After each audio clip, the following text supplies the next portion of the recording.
Good morning students, आप सभी का स्वागत है मेरे इस यूट्यूब चैनल पर। पहली वीडियो में हमने पद परिचय पढ़े थे पार्ट 1। आज एक बार हम उनको रिवाइज करके नेक्स्ट उनसे आगे शुरू करते हैं। पहले हमने जो पढ़ा था फर्स्ट वीडियो में, हमने लिंग तक पढ़ लिया था कि स्त्रीलिंग पुल्लिंग क्या होता है। उसके बाद देखिए कि काल काल क्या होता है, जो समय होता है, समय का जो बोध कराता है, ठीक है, उसको हम काल बोलते हैं। तो काल हमें पता है कि 3 प्रकार के होते हैं। फर्स्ट आपका भूतकाल। भूतकाल मतलब जो चीज़ें बीते हुए समय में हुई थी, जो पास्ट है, उसको हम भूतकाल बोलते हैं। जैसे हम चुका था, चुकी थे, ठीक है, चुके थे लगाते हैं, चुका चुकी, था थी थे, ये सभी भूतकाल के लिए लगता है। जैसे राम खाना खा चुका था, तो वो हो गया आपका भूतकाल। वर्तमान काल, जहाँ पे बात की जाए जो समय चल रहा है, जब उसकी बात की जाती है कि मैं पढ़ा रहा हूँ, रहा है, रही है, ठीक है, ये सभी क्या होते हैं, आपके वर्तमान काल होते हैं। थर्ड होता है आपका भविष्य काल, जो आने वाले समय की बात करता है। जैसे मैं कल जाऊँगा, ठीक है, वह कल गाएगी, कल बच्चे पढ़ेंगे, तो गा गी गे या होगा, जब ये सेंटेंस पीछे आते हैं तो वो भविष्य काल में। तो काल हमारे 3 प्रकार के हो गए। भूतकाल जो बीत चुका है, वर्तमान काल जो चल रहा है, भविष्य काल जो आने वाला है। उसके बाद आते हैं कारक। कारक क्या होते हैं? कारक में हमारे पास जैसे जो कर्ता ने, जो शब्दों को जोड़ते हैं आपस में, बीच में देखिए कैसे जोड़ते हैं। कर्ता ने कर्म को करण से द्वारा, इसके 2 होते हैं, से द्वारा। संप्रदान को के लिए, संप्रदान को के लिए, अपदान से। अब देखिए 2 बार से आ रहा है यहाँ पे, है ना, तो ये ध्यान रखिएगा। करण से, मैं पेन से लिखता हूँ, तो हाथ से जुड़ा हुआ है, पेन अलग नहीं हुआ है, तो से मतलब जुड़ाव वाला।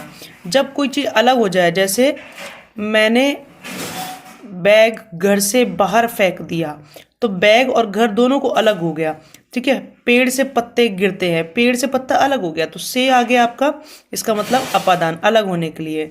संबंध क्या कहता है? का, की, के, रा, री, रे, ठीक है, जो मध्य में संबंध दिखाते हैं, का, की, के, रा, री, रे। अधिकरण में, पर। संबोधन हे, अरे। उसके बाद आते हैं आपके नेक्स्ट,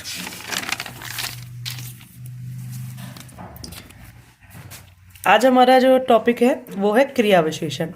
क्रिया विशेषण ये सब अव्यय होते हैं। क्रिया विशेषण निपात, संबंध बोधक, समुच्चय बोधक और विस्मयादि बोधक। पहला देखिए क्रिया विशेषण, जो क्रिया की विशेषता बताते हैं उन्हें हम क्रिया विशेषण। नॉर्मल क्या होता है कि भाई विशेषण होते हैं, विशेषण का मतलब क्या होता है, जो संज्ञा या सर्वनाम की विशेषता बताएं। क्रिया विशेषण क्या होते हैं? जो संज्ञा या सर्वनाम के द्वारा क्रिया की जा रही है उसकी विशेषता बताते हैं, वो क्रिया विशेषण कहलाते हैं। ये 4 प्रकार के होते हैं: रीतिवाचक, स्थानवाचक, कालवाचक, परिमाणवाचक, ठीक है। फर्स्ट रीतिवाचक क्या कहता है कि जिसमें किसी के गुण, रूप, रंग, आधार, ठीक है, किसी को भी लेके बात की जाए तो हम इससे पहचान सकते हैं जहां पर क्रिया किस ढंग से हो रही है, ठीक है।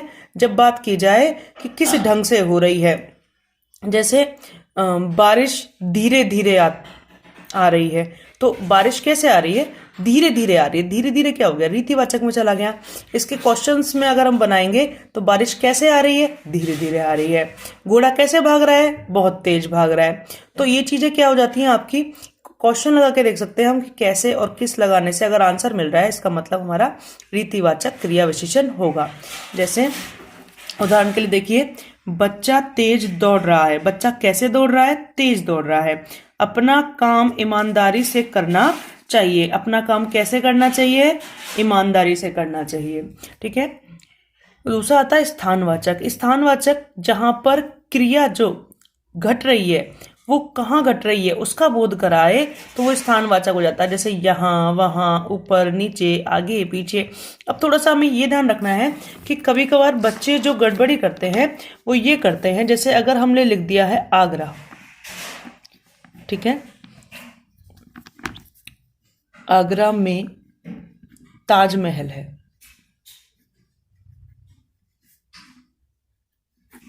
अब हम जैसे इसका निकालें, पद परिचय आगरा का हम निकालें, तो बच्चे क्या करते हैं कि आगरा को स्थानवाचक में ले जाते हैं, स्थानवाचक में ले जाएंगे, जबकि ये हमारा गलत हो गया। स्थानवाचक है ये ठीक है, बट स्थानवाचक केवल क्रिया विशेषण में आता है, जबकि आगरा, देखो जब हम व्यक्तिवाचक संज्ञा की विशेषता पढ़ते हैं तो कहते हैं किसी व्यक्ति, वस्तु, स्थान, ठीक है, व्यक्ति हो गया हमारा, वस्तु हो गई और स्थान हो गया, यहाँ स्थान आता है हमारा, ठीक है। स्थान का मतलब क्या हो जाता है कि यहाँ पर जो फिक्स चीज है, जैसे आगरा है ये फिक्स है, इसको कोई और नाम नहीं है, ठीक है। मुंबई, दिल्ली, जो चीजें निश्चित हैं, जहां जगह निश्चित है उसके लिए आता है, तो व्यक्तिवाचक संज्ञा के अंदर ही स्थान होता है, ठीक है। तो उसमें हम व्यक्तिवाचक संज्ञा लिखेंगे। जब हम आगरा का पद परिचय देंगे तो यहाँ स्थानवाचक नहीं होगा, स्थानवाचक क्रिया विशेषण नहीं आएगी, यहाँ आएगा आपका व्यक्तिवाचक, ठीक है, क्योंकि स्थान उसी में आ रहा है। बट अगर हम कहें कि पुस्तक वहां रखी है, अब हमने ये बात बोल दी कि पुस्तक वहां रखी है, कहाँ रखी है क्लियर नहीं बताया, बस ये कह दिया कि वहां रखी है, वहां ऊपर, नीचे, आगे, पीछे, कहीं भी हो सकती है। तो हमने जब अनिश्चित स्थान की बात करते हैं तो वहां पे क्या आ जाएगा, हमारा स्थानवाचक क्रिया विशेषण आ जाता है, ठीक है। देखिए इसके उदाहरण देखिए, यहाँ, वहां, ऊपर, नीचे, आगे, पीछे, दूर, पास, बाहर। जैसे हम कहते हैं बच्चा बाहर खड़ा है, तो कहाँ बाहर, घर के बाहर, छत कहाँ पे, गेट के बाहर, इधर उधर, चारों तरफ।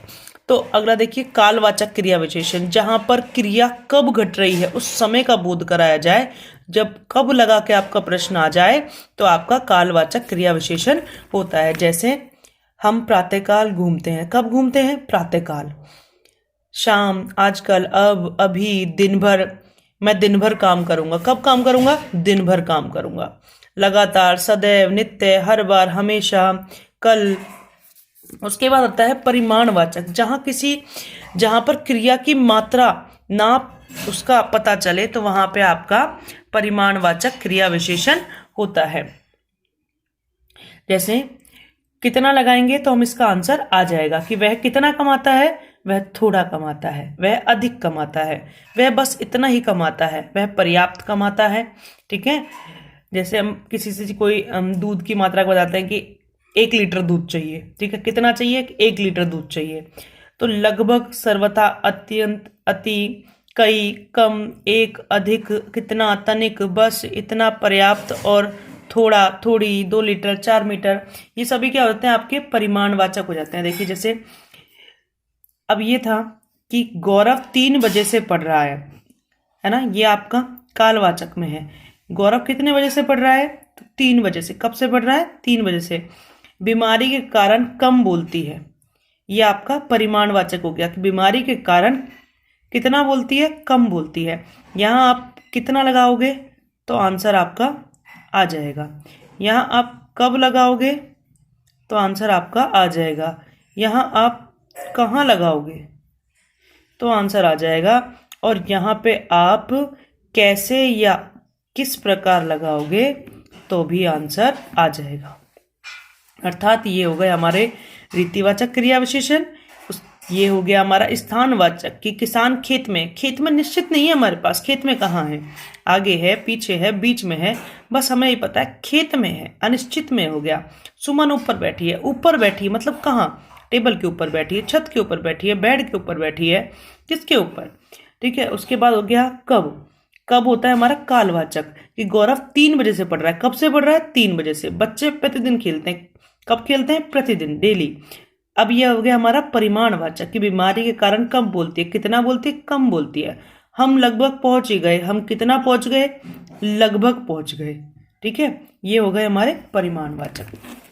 नेक्स्ट देखिए, उसके बाद आता है हमारा निपात, जोर देने वाले, जो बोलने में जिनको जोर दिया जाता है, जिनके ऊपर बल का प्रयोग किया जाता है वाक्य में, उन शब्दों को हम निपात बोलते हैं। जैसे भी, ही, जब तक, तब, काश, केवल, तो, मात्र। जैसे रमेश ने ही फल तोड़ा है, ने ही लगा दिया, ही पे जोर आ गया, किसने फल तोड़ा है, रमेश ने ही फल तोड़ा है, तो ही हमारा निपात हो गया।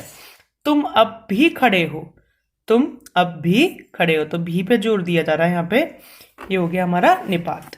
संबंध बोधक, जहां संज्ञा या सर्वनाम में संबंध बताने वाले शब्द आए, जैसे के ऊपर, ठीक है, के सामने, से दूर, की ओर, के साथ, के भीतर।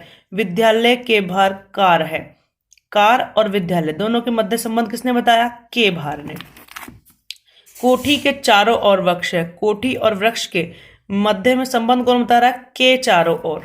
उसके बाद आता है हमारा समुच्चय बोधक, जहां वाक्य आपस में जुड़ते हैं, शब्द पद वाक्य आपस में जुड़ जाते हैं, वहां हमारा समुच्चय बोधक होता है। जैसे योजक शब्द, ठीक है, एवं, किंतु, तथा, इसलिए, परंतु, और। जैसे उसने कहा था परंतु नहीं आया, परंतु वह नहीं आया। उसने कहा था परंतु वह नहीं आया, तो परंतु आपको क्या हो गया? समुच्चय बोधक हो गया। वह बाजार गया इसलिए देर हो गई। वह बाजार गया और इसलिए क्या हो गया? दो वाक्यों को जोड़ने वाला हो गया। जितने भी हमारे संयुक्त के और मिश्र के, आपको संयुक्त और मिश्र की जो पहचान वाले शब्द होते हैं वो सभी समुच्चय बोधक के अंतर्गत आते हैं।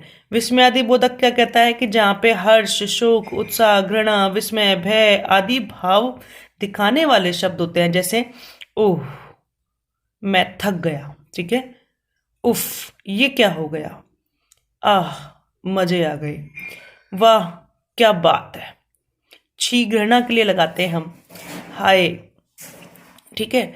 ये सब क्या होते हैं? जहाँ पे हमें किसी बात को दिखाने के लिए हर्ष, शोक, जैसे हम कहते हैं वाह इतनी बड़ी ट्रेन, तो यहाँ पे हमें आश्चर्य होता है, हमें शोक, हर्ष, उत्साह, घृणा, इन सब के भाव होते हैं। विस्मय का मतलब होता है आश्चर्य होना, तो वहाँ पे हमारा विस्मय आदि बोधक होता है।